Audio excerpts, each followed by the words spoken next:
Assalamualaikum warahmatullahi wabarakatuh. Bismillahirrahmanirrahim. Alhamdulillahirabbil alamin wassalatu wassalamu ala asyrofil anbiya'i wal mursalin wa ala alihi wa sahbihi ajma'in. Amma ba'du. Rabbi shrah li sadri wa yassir li amri wahlul 'uqdatam min lisani yafqahu qawli. La haula wala quwwata illa billahil aliyyil azim. Ibu guru mata pelajaran SKI yang saya hormati dan teman-teman semua seperjuangan yang saya hormati. Selamat pagi semuanya. Perkenalkan, nama saya Silvina Ananda dari kelas 11 MIA 4. Saya di sini akan memaparkan materi mengenai ilmu pengetahuan umum pada zaman Daulah Abbasiyah. Perkembangan ilmu pengetahuan yang berlangsung pada zaman Abbasiyah belum ditemukan dalam peradaban-peradaban Islam sesudahnya. Peradaban yang ditemukan dan dihasilkan masih digunakan sampai saat ini. Pemerintahan Daulah Abbasiyah merupakan kelanjutan dari pemerintahan Umayyah. Pemerintahan Daulah Abbasiyah merupakan masa kejayaan Islam dalam berbagai ilmu pengetahuan, khususnya ilmu pengetahuan umum. Pada zaman ini, umat Islam telah banyak melakukan kajian kritis tentang pengetahuan sehingga ilmu pengetahuan rasional maupun pengetahuan yang logika mengalami kemajuan yang sangat pesat sehingga pada zaman ini merupakan zaman kebangkitan dan zaman keemasan. Nah, bagaimanakah Daulah Abbasiyah bisa mengalami kemajuan dan perkembangan yang pesat? Dan ilmu-ilmu apa sajakah yang berkembang pada zaman tersebut dan siapakah tokoh-tokohnya?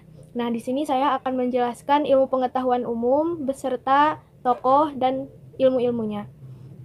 Dan tokoh yang saya sampaikan hanya dua, yaitu Ibnu Sina dan Al-Ghazali. Yang pertama adalah Ibnu Sina. Ibnu Sina mempunyai nama asli Abu Al-Husain bin Abdullah. Ia lahir di Afshanah, Bukhara pada tahun 980 Masehi atau 370 Hijriah dan wafat pada tahun 1039 Masehi di Hamdan. Ia merupakan seorang dokter dan filsuf Islam yang ternama di negara barat dan ia terkenal dengan nama Avicenna. Ibnu Sina menguasai berbagai cabang ilmu pengetahuan baik Al-Quran dan ilmu-ilmu agama maupun ilmu-ilmu umum lainnya seperti matematika, logika, fisika, geometri, astronomi, metafisika, dan kedokteran.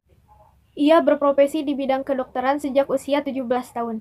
Namanya menjadi terkenal karena dia telah menyembuhkan Nuh bin Mansur, yaitu seorang penguasa dinasti Samaniyah.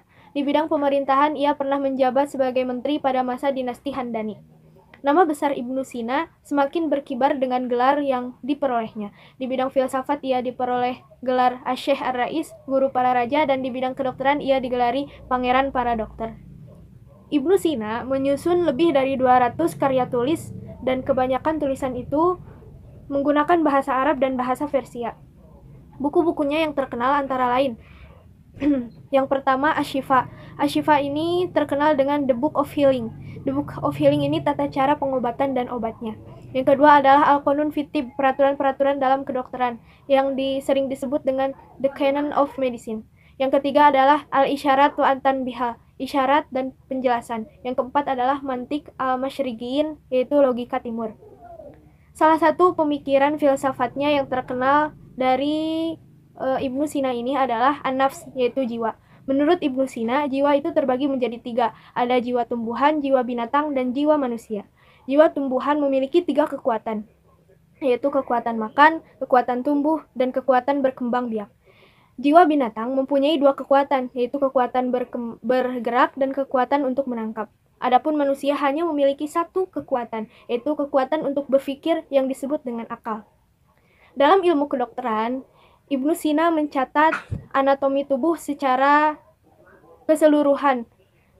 Dia menyimpulkan bahwa dari ujung rambut sampai ujung kaki itu saling berhubungan atau berkesinambungan. Nah, salah satu penemuan ini sering disebut dalam ilmu kedokteran yaitu ilmu patologi dan farma.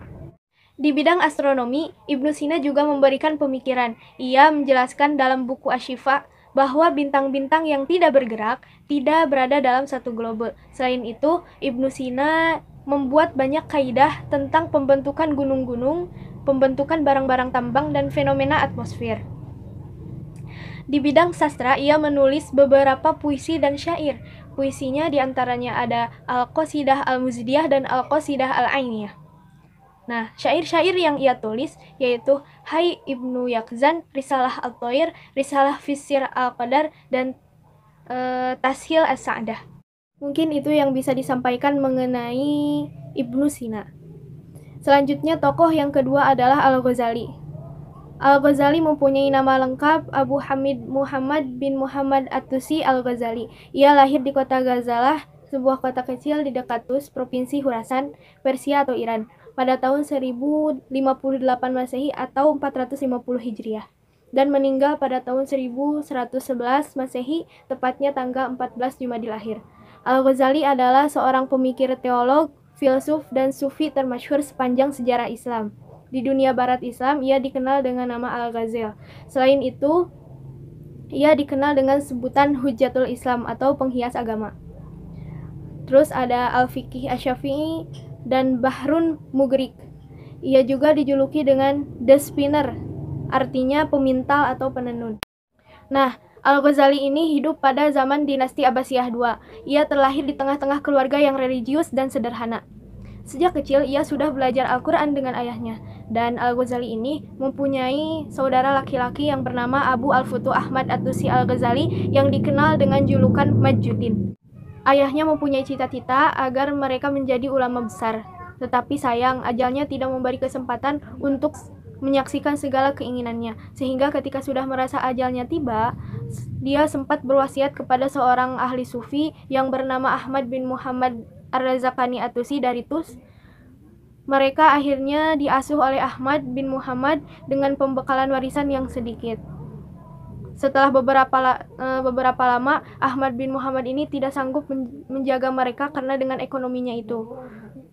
Dan pada akhirnya mereka pun diajak dan dibawa ke sebuah madrasah di Tus, yaitu Nizamiyah di Nisabur, untuk memperoleh pakaian, makanan, dan pendidikan. Nah, Al-Ghazali juga berguru pada Imam Anas al-Ismail di Jurjan, dan disinilah awal mula perkembangan intelektual dan spiritual Al-Ghazali yang penuh arti sampai akhir hayatnya. Pendiri dari madrasah ini adalah Perdana Menteri dari dinasti Seljuk dan yang bernama Nizamul Mulk. Di sana Al-Ghazali belajar untuk memperdalam ilmu-ilmu agama sehingga ia diangkat sebagai asisten untuk membantu Al-Junaini mengajar. Nah, ia menulis hampir 100 buku tentang teologi, fikih, tasawuf, filsafat, akhlak, dan autobiografi dalam bahasa Arab dan Persia. Karya-karya beliau meliputi 1. Maqasid al-Falasifah, yaitu tujuan para filsuf. Yang kedua, Tahaffut al-Falasifah, yaitu kekacauan para filsuf. Yang ketiga, Ihya Ulumuddin, menghidupkan ilmu-ilmu agama. Dan yang keempat, Al-Munzik min ad-Dalah, penyelamat dari kesesatan. Mungkin itu yang bisa saya sampaikan. Mohon maaf bila ada kesalahan atau kekurangan karena saya masih dalam tahap belajar. Unzur maqala walatan zerman kila. Wabillahi taufiq wal hidayah. Wassalamualaikum warahmatullahi wabarakatuh.